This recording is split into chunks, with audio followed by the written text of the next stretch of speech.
Good evening, the last show of the year, Get Out and Grow. And I've got a feeling Lee has taken this very seriously. It is the Get Out and Grow Christmas quiz this year. Sadly, our friend Anna, our colleague Anna, can't be with us this evening, not feeling very well.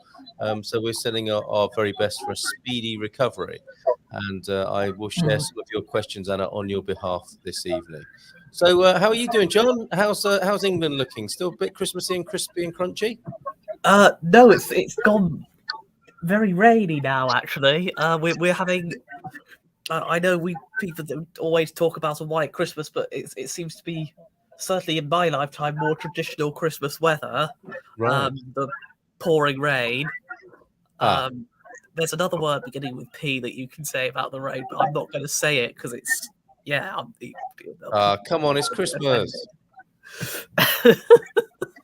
It's pouring down. Precipitating. Yes, but that's not the one. Okay, no, didn't think so. No, because no one's going to get offended by precipitating. No, unless they're really touchy, or they're a meteorologist and I've used it incorrectly, or it doesn't even exist, precipitating. And Mr. McGrady, how are you today? Busy weekend? Absolutely excellent, thank you. Very good. Very good. Had a good day chopping firewood. You like to do a bit of that on a Monday, don't you? It keeps you warm. Monday hobby at the moment. Yeah. Monday hobby, all right. Shopping is a Monday hobby for you. Chopping wood, chop wood, carry wood. Shopping. Not shopping. No. It helps to get over my Sunday hangover. Yes, and the Man Cave meetups, Christmas party was quite successful, I gather. It was very nice. It was a very good. It was a very pleasant evening in good company. Yes. And you remember? Very sensible. Oh, were they? Very sensible and well behaved. Really, that's unusual. Okay, well, fair enough. Take your word for it. It was a bit wild. Was it? Okay. Well, this is normally the Get Out and Grow show where we encourage people to get out into the garden, whatever their level of interest or ability. And I think we've had a pretty good year. Great guest last week, of course. That was Siobhan from the Quinta. I'm going to log out and log back in again.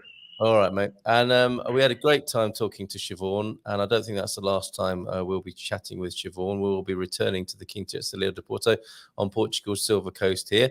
We do like to answer your questions. I say we. Head Gardener McGrady is really the expert gardener here, of course, the expert horticulturalist. And he will be able to, if you haven't got any questions, do let us know. Pete's in this evening. Good evening, guys. Hi, Pete. How you doing? Are you up safely back home now, I take it? And why? Hold on. I don't know. I should read Pete's jokes out before I commit them to the public consciousness. Okay, I'll come back and I'll check on that in a little while. Lee coming back in again for a third time, I think. How is it now, Lee? Yeah, better. Okay.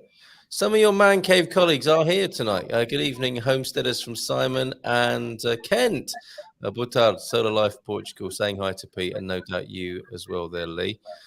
If we can ask you to turn your listening volume down to the absolute minimum level, we are getting a bit of feedback coming through your speaker there, Lee.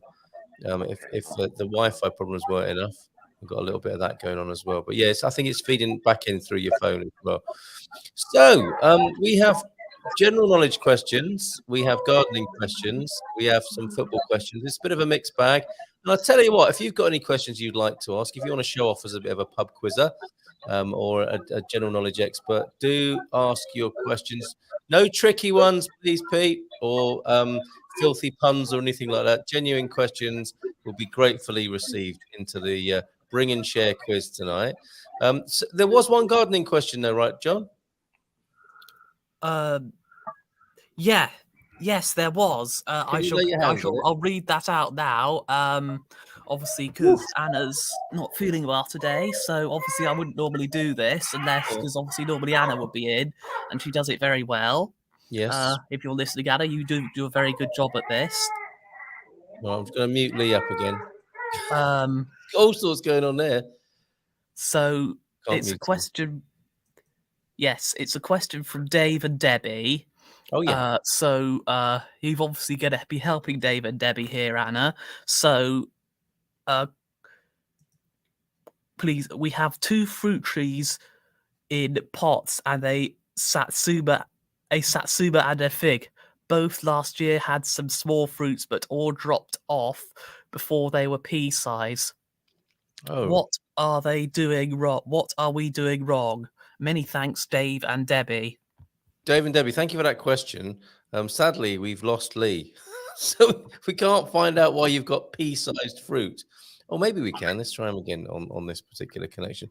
We had a question there, Lee, about with a satsuma tree, I believe, and a fig tree, and they both dropped their fruit when the fruit was pea-sized. Didn't work out. What happened there? It's been a bit of an issue all the way across Portugal and into Spain Oh, this year. It's just the weather that we've had. okay. We've had that really dry spell right at the start when they were producing fruit. Don't know if you can still hear. Can you still hear me? Yeah, definitely. We can hear you, Lee. Don't swear. We can hear you, mate. You can do this. You can do this, mate. Come on, you can do it. We can hear you. He's going to swear, isn't he, John, any minute? Well, Dave and Debbie, I take it from Lee there that I think it's something. It's not personal. It's not nothing you've done wrong by the sound of it, and it sounds like what's this? The oranges are a bit like French fans, a little bitter. Are there any tips on what to do to sweeten? We need sunshine, Pete, on them, don't we? Really, isn't that what sweetens things? If people included a bit of sunshine. So we'll see if we get Lee back. Dave and Debbie, don't blame yourselves. Blame the general conditions in Portugal. Sounds like a dehydration, really. I think enough moisture and nutrition at the beginning of the growing season, and that's been happening all over Portugal. I wonder, with all this rain, and what sort of spring we'll have, what the next year fruit crop will be like across Portugal. Should we start with a few questions then, John? We've got Nubianet who's in with us tonight for a bit of a pick-me-up, so we'll see what we can do to entertain you as well, Nubianet. I'll start with the first question then, and I'll put these on the screen so we can backtrack across them. Question one then, if you're born on Christmas Day, what is your star sign? Do you know the answer? You don't shout it out, John, but do you know the answer to that? No. No, okay. To be honest, I know nothing about star signs because I have no interest in them. Okay, no, fair enough. Let me paste your first question into the chat as well. Lee, I don't know if you're able to, if you can hear us, and if you're able to conclude your answer to Dave and Debbie about their shriveled fruit. Yeah. Well, we had a bad start to the season. When all the fruit was in flower, we had issues then. Yeah. And then all the fruit that did set, we had a really dry spell, followed by a rainy spell, followed by another really hot bout of heat. Mm-hmm. And so the trees, in panic mode, shed all the fruit to preserve energy. Yes. So there's some people. Oh, another cliffhanger. Couldn't make it up, could you, John? No. No, you couldn't. Okay, so let's move on with the quiz then. We'll get maybe it's like a 100-piece jigsaw. Lee's involvement tonight. Cockerel, is that your star sign? Not strictly speaking a star sign, is it? Leslie, hello. Hi, everyone. Hope you're well. We're a bit warmer in the UK. And I think some people are tuning in because they're seeing the questions on the screen. This is great. Nubianet, good guess, which is all I'll say right now. We'll see if Lee can join us. And you, my friend John, can... something's... an awkward pop-up then. And nobody likes an awkward pop-up, do they, when they're trying to get on with their business? Okay, your question number 2 then, John, if you would like to share this on with our audience tonight. Yes, I will. Okay. In which country is the road so dangerous that it is known as the Death Road? Is this A, Australia, B, Bolivia, or C, New Zealand? Nice one. Narrowing it down for us with 3 selections on the multiple choice there. Very good. So which country is so dangerous? In which country is the road? Is there a road so dangerous it's known as a death road? Would it be Australia, Bolivia, or New Zealand? I've got a feeling Pete, with his great grasp of geography, will know that one. Okay, I've got a football question, which seems quite timely now that the World Cup has finished. Yeah, Pete straight in there with a guess. We go to question 3. And yes, as I said, if you've got a cheeky question that you know yourself that you would like to commit to this quiz tonight, then feel free. Lee might have to send me his questions if he can't get on the screen. But he has got some cheeky questions. Here, and it's a mixture, multiple choice and straightforward answers as well. So yeah, Leslie, thank you for your question there as well. Question 3 then tonight, a footy one. Well done, Argentina, by the way. Question 3. I've worn numbers 7, 17, 28, and 9 in my career, playing my football across England, Spain, Italy, and Portugal. Who am I?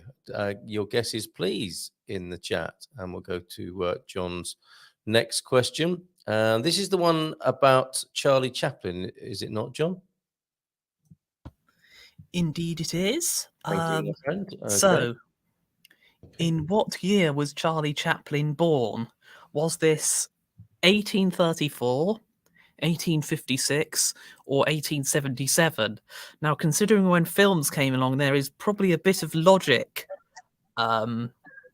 needed in getting this one right, as well as knowledge. So you need a bit of both there. Simon, straight in with an answer. And I think picking up on your clue there, Donald. Okay. I don't know if that's an answer to that question. I doubt it is, right? Because we are looking for one of 3 years there. Donald would probably the one for the football one, I should imagine. Could be Donald, couldn't it? The famous footballer Donald. And Lee, would you like to ask your first question while we still have you? Yeah, let's try. I've turned back off and gone to 5G, so I'm hoping that's to be a better. We can hear you, actually. Yeah, we can hear you well now. Okay. When the snow settles on the ground, what effect does it have on the soil? Oh, okay. So question 5, I'm going to call it the snow question. So as an aid memoir when we come back to it. Could you repeat that? When the snow settles on the ground, what effect does it have on the ground? And is it, so you've not got multiple choice, you just want to know from a horticultural point of view what effect the snow has when it hits the ground? Yeah. Okay. And I don't think the answer is 1889 for that one. So what effect does snow have on the ground effectively? Question 5. I'll leave that on there for a moment. Do love this one. You could say fairly easy, but always with the fairly easy questions, sometimes people get caught out with these. So this will be question number 6, and we'll come back to you after we've asked this one, John. And this is, which of the following is really a Christmas movie in disguise? As in disguise, as in with a disguise and not in disguise, like Santa Claus will be on New Year's Eve. So, of these movies, which is a Christmas? Which is it that is a Christmas movie in disguise? Is it a Speed? Sorry, they've all crunched together here. Is it A, Speed? Is it B, Toy Soldiers? Is it C, Air Force One? Or is it D, Die Hard? Okay, let's go back to you then, John. You've asked questions about the Death Road, Charlie Chaplin so far, and your third question, which will be question 7, I think, is what, my friend? Which of these drivers? Yeah, go on. Sorry. Which of these drivers has not won the World Rally Championship? Is this A, Piero Liati, B, Tommy Mäkinen, or C, Colin McRae? Now, you follow this sport, don't you, John? Yes. Okay. Well, motorsport generally, so... Can you give us some clues here, or give us a little bit of an idea of what's been going on in 2022 when it comes to rally driving? Well, in 2022, Kalle Rovanperä has won the World Rally Championship this year, and that's the first time. I think he's the youngest driver to have won the World Rally Championship, and not only that, but he's the first Finnish driver to have won it for quite a while, actually. I think since about 2002 or so. Right. Okay. It might not be that long, but. Okay, thank you very much. And what are you looking forward to in 2023 from the world of rally driving? Well, it's going to be interesting to see what happens in the WRC next year, and also the various other World Rally Championships that there are.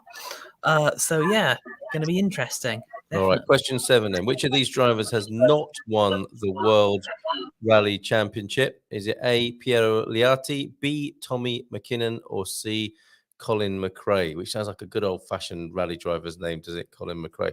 Let's go to the head gardener for his next gardening question. Okay, Gallianthus is better known as what plant? How are we spelling that, please, Lee? G. What? So you can type it in Google. Google check it.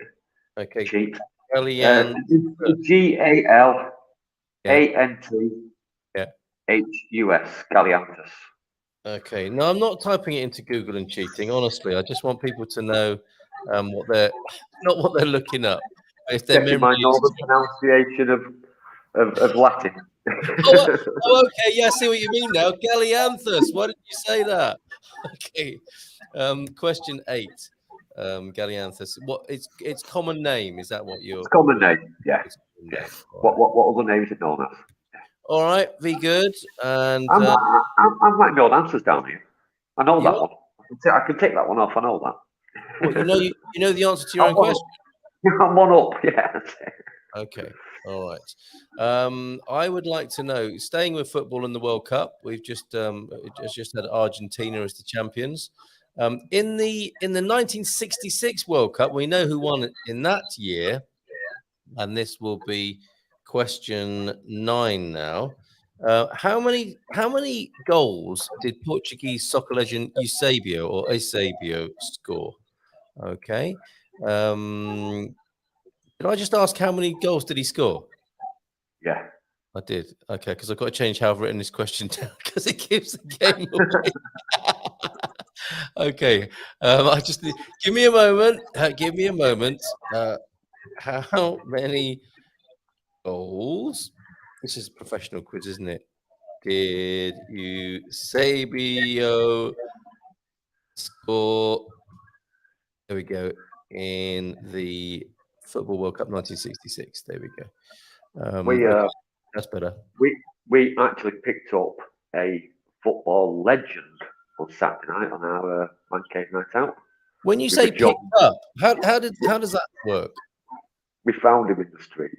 We found him at a bar. Literally picked him up. We were at the meeting point, and he come talking to us.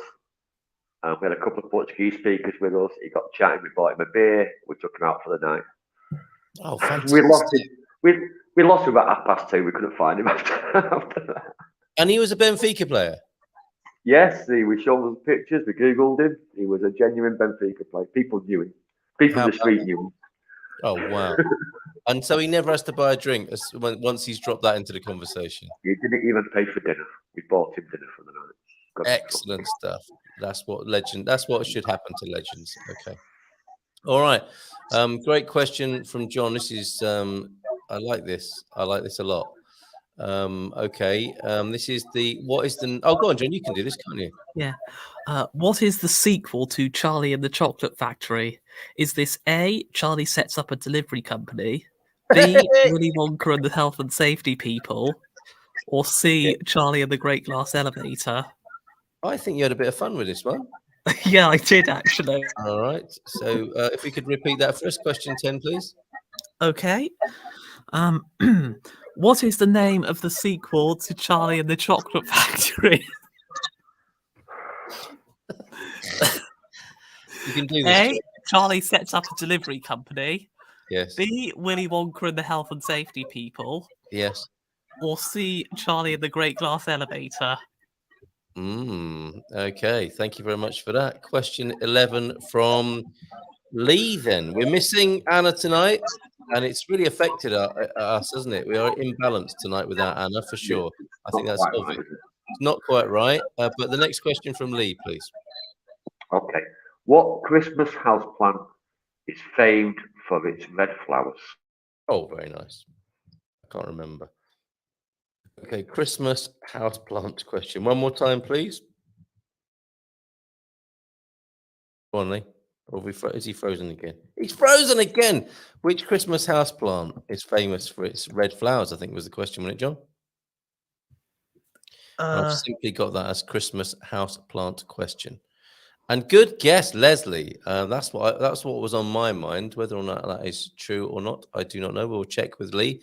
Should he ever come back to join us? Okay, and I'm going to give you another question now. Portuguese history. We've done a bit of Portuguese footy. Let's do a bit of Portuguese history here and ask you, when the monarchy, of course, there has been a dramatic change in the monarchy in the United Kingdom, where John is and from where I came. But when was the monarchy abolished in Portugal? A great question, which will be our question 12, I believe. Okay. Let me just put it onto the screen for you now. When was the monarchy abolished in Portugal? I'll give you within plus or minus 10 years on that. Just in time. Look at that, 2 Lees on the screen. Oh no, the other one's gone now. We had your Christmas houseplant question, known for its red leaves, right, Lee? That was basically the question. No, it's red flowers. Red flowers, not red leaves. Yeah. Just looking at one now, just checking it's the flowers, not leaves. Yeah, it's flowers. Yeah. A little bit off with 1477, unless that is the catalogue number of that flower that Lee is talking about.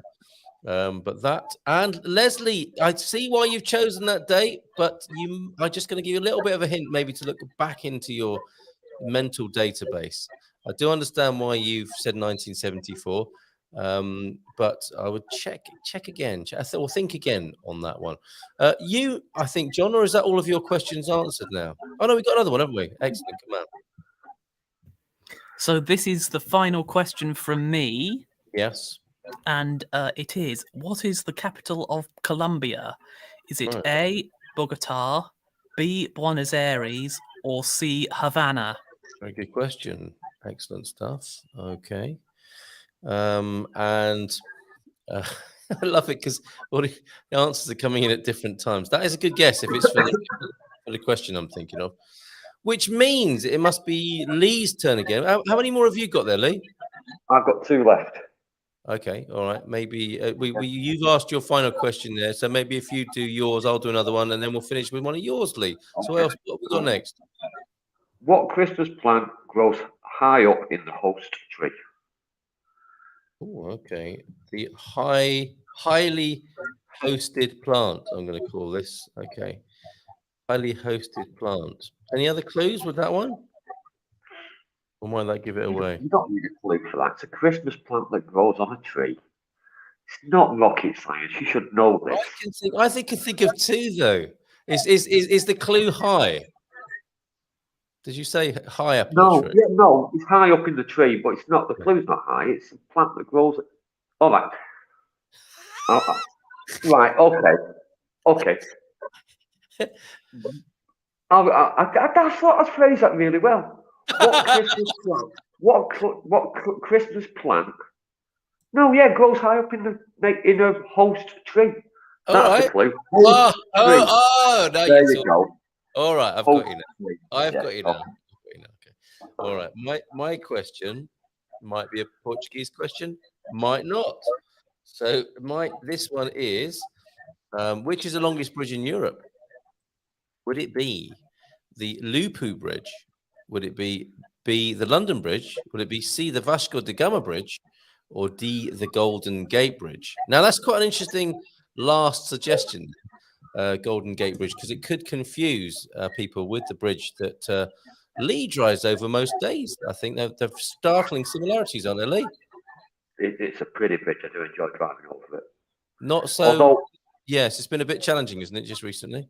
It's been a bit.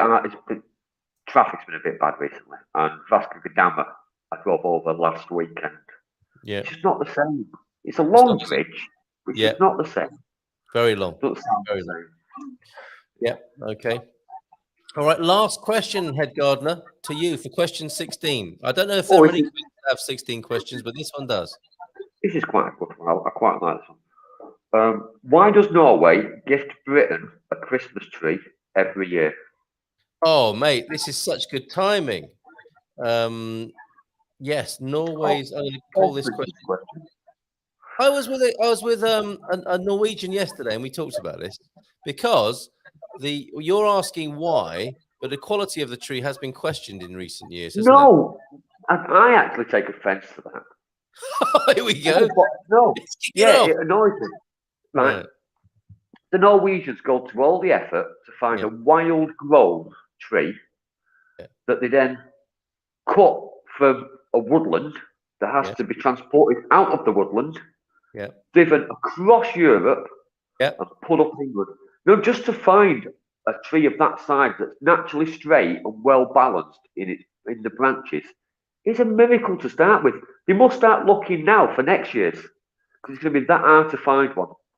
Yes. No, it's a beautiful tree. They're always good trees. People, You're right. People have different expectations of trees. Yeah. Yeah, no, you're right to be upset with that one. Okay, we'll come back to that controversy and the right answer. And the thing is, the Norwegians don't decorate the tree the same as we do. Oh, really? Right. So there's like we expect thick, deep, well balanced branches where they want the space in between. Yeah. It's ridiculous comment say the tree's not pretty. We like a good bush. Let's face it, don't we? When it comes to the British preference, I would say. Okay, but slightly different if you're Norwegian. Okay, so well done, everybody. Questions altogether 16 there, and we will go through those answers now. And I'm suspecting there's something for everybody in there, and would be very surprised if anybody gets all 16 right, but you never know. Some people might have had Google help them. Okay, if we ever started our own search engine, we could call it GoAggle, couldn't we? Get out and grow, the horticultural search engine, GoAggle. Okay, first question then. Mrs. M will kill me if I get this wrong. If you're born on Christmas Day, what is your star sign? Well, you could say baby Jesus was a Capricorn. You could. I've not heard many people say that. Although he was actually born on Christmas Day. So. Well, should we gloss over that and move on? Yes, you could say it was a date chosen for a number of reasons, and not necessarily chronologically accurate. But anyway, it is our focus for Christmas Day, and has been for many years now. And we will be enjoying, or many of us will be enjoying it next Sunday, of course. And that would have made the baby Jesus a Capricorn, born on Christmas Day, like anybody born on Christmas Day. Very good. Sagittarius, you see, I've guessed that before in the past. It is incorrect. We are on the cusp around that time of year, really. But strictly speaking, Nubianette, spot on, Capricorn, but not cockerel. That is not a star sign, Peter. Did you want to add something there, Lee? I've got a Jesus joke. Is it? Do you think? Are you just thinking to yourself, should I share this or not?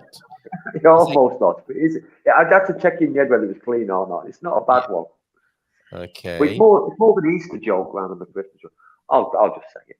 Just say it. So Jesus Christ is on the cross Easter weekend. Mary Magdalene's on the floor in front of her, crying her eyes out. Jesus looks down and says, "What a way to spend a bank holiday."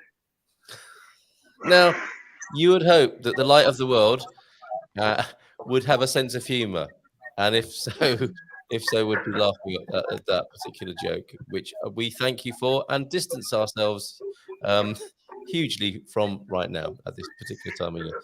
Thank you for that, Lee. On to the dangerous road, a different dangerous road. So dangerous, in fact. What's it called, John? So I'll read the question. The road is called the Death Road, and the answer to the question, the answer to in which country is the road so dangerous that it is known as the Death Road? The answer to that is Bolivia. Yes, Bolivia. Okay, and Pete got that right. Look, I had a feeling he would get that right. Because he's well travelled and he does like his geography, does Peter. So very good. Did you find anything else out about that particular road, John? In your research? No, not especially. I know little bits about it, but I can't think of anything off the top of my head right now. Has Top Gear driven it? Yes. Okay, I thought there might be a Top Gear connection. How did they find it? Clearly, they all came back from it. Yeah, there's they did, and maybe let's move on from those particular groups. Well, one of them especially, that Clarkson's in a lot of trouble, isn't he? Would you rather not talk about it? That was very wrong, what he said. He just made a really off comment about Meghan Markle.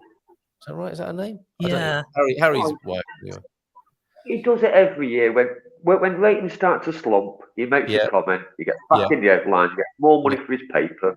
Reviews, whatever he does. Yeah. Job done on that. Lee. So cynical, but so right, I think. Absolutely. Yeah. Okay. Let's not give him the oxygen of publicity. Question 3, too late. I've worn numbers 7, 17, 28, and 9 in my career, playing my football across England, Spain, Italy, and Portugal. Who am I? That would, of course, be Donald. No, not Donald. Ronaldo, Cristiano, CR7. Oh, I see. And welcome back to Portugal. The controversy will continue now on the future, or his footballing future anyway. Well done, Argentina. Unlucky Portugal and England, of course, into the last day, which isn't too bad from a tournament of 32 teams, let's face it. But anyway, let's move on from that as well. I think many people have had enough of football now. In what year was Charlie Chaplin born, John? The year Charlie Chaplin was born was 1877. And your clue was good because, of course, in 1834 and 1856, that would have made him a little bit too young to be a celebrated star of the cinema. Is that what you were getting at? Well, he could have been, but very obviously he'd have been an older man by the time the film was invented. Yes, particularly 1834. Yes, indeed. He wouldn't have been a slapstick. He wouldn't have been in shape to be a slapstick hero, would he, at times with that? So well done, Simon, with that guess or that answer of 1877. That one was completely made up, wasn't it, by Leslie, 1889. I'm not sure that was one of the... Unless they looked it up on Google and are challenging you, because there are 2 people saying 1889. Yeah, that is interesting. Yes, okay. Lee... What's that, Lee? They're all cheated. They're all cheated, he says, with his dim view of mankind. The snow question, Lee. What does happen to the Earth? It works as an insulator. Right. It insulates the soil.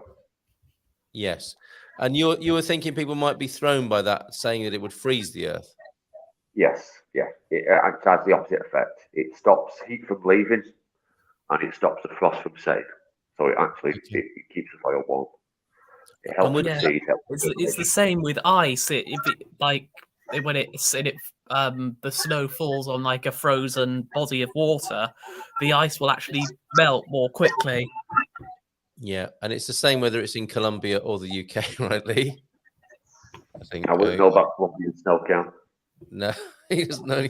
He's distancing himself from Colombian snow there.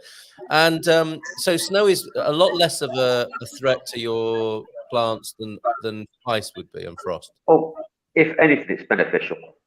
Really? It stops the frost from getting in, especially in the early spring. If we get a nice snowfall and then we get some heavy frosts, it protects the bulbs. It actually helps bulbs germinate. Yes. So yeah. It's actually beneficial. There you go. Does it break the soil down, or is that what frost does? That's what frost does. That's what frost is good for. So if you've got no snow, you want to loosen your soil. You got really compacted soil. You want to loosen it, turn it over before the heavy frost, and let frost do all the work. It's a good way to use it. There you go. A nice interjection there, Simon. And it reminds me, does anyone have any gardening resolutions for 2023? I'm sure you do, Lee. I want to talk more to Simon about his biodigester. That is one of my gardening resolutions, to do a bit more alternative technology in the garden next year. I'd love to make a biogas creator, a methane creator that we can put all our compost into. So I'd love to talk to you more about that, Simon. Question 6. Which of the following is really a Christmas movie in disguise? Well, Speed, Toy Soldiers, Air Force One, or Die Hard? It's got to be Die Hard, isn't it? Definitely Die Hard. Yeah. Movie altogether, yeah. Yes, there you go. Any favourite lines from that, gentleman? Yeah, but I can't say it on this show. Can't say it on this show. There you go. So best Christmas movie ever, says Pete. And wrong guess there, Simon, with Toy Soldiers. I don't know a lot about Toy Soldiers, but probably not a Christmas movie in disguise. It is a Christmas movie, actually. You have Christmas decorations upon the house when it all happens. It's all about buying a gift for Christmas. It's little soldiers, little toys that become alive. And the guy has to come in from the FBI or somewhere to sort it all out on the airplane, or the corporation. Not in disguise. I think the distinction there is not really a disguised Christmas movie. But fair enough, Simon. Understand why you've come up with that answer. Over to you, John. Yes. So this is my third question. So which of these drivers has not won the World Rally Championship? The options were A, Piero Liati, B, Tommy Mäkinen, or C, Colin McRae. So the answer to this one is A, Piero Liati. Aye. So Leslie didn't get that right, if that's what she was guessing there with her B. But Simon did. Simon knows a thing or two about motors, perhaps. Okay, nice one, John. Gallianthus Lee, what is its common name? Is it onions? Is it snowdrop? By Leslie. It's snowdrop. Nice, well done, Leslie. Good work. Okay. Very Christmassy, very gardening. Very good. Very gardeny, very Christmassy, as you say. How many goals did Eusebio score in the Football World Cup? Do you want to guess this? Go on, have a guess. I'll guess 0. Good guess, but quite incorrect. John? 75. My guess is better than that. Well, question Me and 9. you, John, know nothing about football, mate. We should just admit it now. We know nothing about football. And move on. Question 9. It was the clue was in the question. It was 9 goals for the Portuguese footballing legend, who was Eusebio. And how great that you met a footballing legend while you're out and about in the town. So 3 not correct. 9 is the right answer in that 1966 World Cup. Who was it who won that? Oh, they think it's all over. It is now. The World Cup is over for another 4 years. It will be in the Americas. It will be in the United States, Canada, and Mexico next time. Let's see what that brings politically. Question 10 over to you. Can you imagine?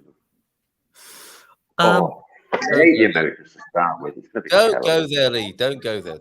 Go on, John. What is the sequel to Charlie and the Chocolate Factory? Is this A, Charlie sets up a delivery company, B, Willy Wonka and the Health and Safety People, or C, Charlie and the Great Glass Elevator? I so wish it was And of B. course, the answer to this is C, Charlie and the Great Glass Elevator. Very good. Great book as well. But they should remake it as Charlie and the Health and Safety People. They should definitely make that one. Roald Dahl will have a field day with that, wouldn't he? He'd come up with some fantastic descriptions of health and safety people. I would love to hear his description of such professionals. So not the delivery company, and not cactus, although that could be the red flowered plant that Lee is referring to with question 11. I think he's gone to get it for us. Is that correct, Lee? Is he having issues again? What's happening? What's going on now? I think he moved and he's frozen his connection. We'll come back to that. Poinsettias, I thought it was poinsettia, but they're red leaves, aren't they, rather than red flowers? We'll come back to him. Question 12. When was the monarchy abolished in Portugal? Not 1477, not 1974, but yes, Leslie, 1910. Well done you, and well done Kent on that particular one. We've got to move on. It's 5 minutes to 7, John. And we're only on question 13, I believe now. So you're 1910, very good. And Lee, did you go and get the plant? Is that what cut you off that time? The internet's playing up tonight. Not going well, is it? Not going well. No, it's not. No. Okay, here we go. The red flowered plant is. Oh, yeah. Come on, you know this. It's a poinsettia. That's red leaved, though, isn't it? Rather than red flowered. No, I can prove it because there's a green leaf there and a red flower at the top. All right, poinsettia it is. Well done. That would have been Leslie, who got that correct, and Nubianet as well. She prefers a pinkish orange poinsettias better. Oh, traditional red. Keep your red ones. He likes a pinkish orange one. Okay, John, over to you for question 13. Okay, so this is my last question. What is the capital of Colombia? Is it Bogota, Buenos Aires, or Havana? And the answer, yes, A, Bogota. It is indeed. Good job. Leslie Smith thought Havana. And howdy, folks. I've been on a conference call for a couple of hours. Poor you, T-Duck. No one should have to do that in this day and age. Smash that like button, he says, though. He's not daunted by his 2-hour conference call there, man. And the highly hosted plant. Touch of controversy here, but it was the hosting that gave it away, right? Yes, yeah. It is parasitic, you know. If I said that, then everyone would have got it straight away. Okay. It's mistletoe. And not 1910. Dougie Hughes is here. Yeah, that was when the monarchy was established. And yes, Nubianet, well done. Mistletoe, Bogota, capital of Colombia, of course, and ivy. Well, No, because ivy doesn't grow on the tree; it grows from the base of the tree up the tree. Points of order, Chairman. Nicely dealt with. Batted that away beautifully. Or the fence, or the wall, or the house, or your leg. Or anything else you get it, like anything you get a hold of. Yeah. Right. You can't plant flowers if you haven't botany. Snuck a cheeky. Oh no, Lee's not impressed by that. Yikes! Look at his face. He duck here, is he? Yep. Just turned up, has he? Just turned up. Oh yes. The unmistakable smell of a tea duck joke in the room. What is the longest bridge in Europe? The Lupu, the London Bridge, the Vasco da Gama, or the Golden Gate? Gotta be the Vasco da Gama. He mentioned it. Lee mentioned it. It is, and the Golden Gate is a nice resonance with the 25 de Abril. I think similar engineering and maybe even same designer, Golden Gate and the 25 de Abril. But no, the longest in Europe is the Vasco da Gama Bridge. It's beautiful, but not if you have to drive over it every day. It goes on and on and on, doesn't it? More of a sightseeing thing than a commuting thing there. Nice to look at. Maybe we should drive over. And you forget you're on a bridge after a while, don't you? It just feels like you're on a motorway. Mistletoe, correct answer from Leslie. And Golden Gate, incorrect answer. Not in Europe, Leslie. It's a pretty bridge when it's not a log jam. That's the 25 de Abril. Dougie says, yeah, got to be the Vasco da Gama. How are you, Doug? Good to have you here tonight. And final question then, Lee, the controversy surrounding Norway's gift to the UK. Why did they give it to the UK in the first place? The Norwegian royal family spent the Second World War housed in the UK, in England. After that, they've sent us a Christmas tree every year since. I can think of safer places to be. I mean, than London or in England. Norway wasn't one of them. Oh, okay. So it's all relative. It was safer to go to London than it was to stay in Norway at the time. And they were offered shelter in Canada, but refused to leave Europe. They wanted to be near to home. So yes. Okay. Yeah. Bolivia joke. Yeah, I know, Doug. Thank you. You felt my pain there. No, I cheated. That's what I came up with, or didn't cheat. Just guessed it correctly. Well done. I know. I actually heard about it the other day too. Dan, is this about the Christmas tree? Now, the Norwegian fellow I spoke to yesterday shares your anger almost, Lee. It's a long way to bring a Christmas tree and then expect it to look perfect. Well, it's not just the transportation of it. It's finding it, because they're all wild grown trees. So it's finding it in the reserve. It's bringing it out of the reserve without damaging it. It's actually taken. You can't just cut it down like with a chainsaw. It has to be removed with heavy equipment. Yeah. And they've been doing this since the 40s. Since 47, I think it was 48. The first one came over. Yeah. I don't think people should be so quick to judge. Quite well said. And it's just that people in the UK like moaning about things now, isn't it? Everything, maybe. Well, I think they've always liked to moan about everything, Joe. Yeah, that's true. I think it's been turbocharged now, isn't it? Oh, the bridge, not the tree, Leslie. Thank you, Leslie. Douglas. We've had Simon here as well. T-Duck with some late jabs at Lee there, on a humour front. Nubianet, thank you for being here. Pete was here earlier on as well. Carl H popped in. Thank you, all of you. Thank you, my colleagues here tonight with the fantastic quiz questions, Head Gardener McGrady and John. Lee, thank you so much for your service throughout 2022. Sorry about my internet connection tonight, but must tell you, weather warning for tonight. We've got high winds coming and a lot of rain coming over the next couple of days. So batten down the hatches, get your sandbags out. All right. Well, thank you so much, mate. We're looking forward to being together again in 2023, where people, the encouragement is to get out and grow. I know it's a cold time of year, perhaps, but we are here all year encouraging you to grow something, anything. And Lee is here answering all those technical questions, and me, Anna, and John are here in moral support. John, thank you as well. Thank you, Anna, in her absence. John, have a great Christmas, my friend. Love to your whole family. Will do, and you and Lee too as well. Thanks, mate. Merry Christmas, John. And we'll see you all in the new year. Have a good one, folks. Thank you for following us throughout the year. And we'll have a great holiday. And we'll see you on the other side in 2023, where you can share with us your gardening resolutions. Take care and bye for now. Great quiz. Well done, fellas. Bye.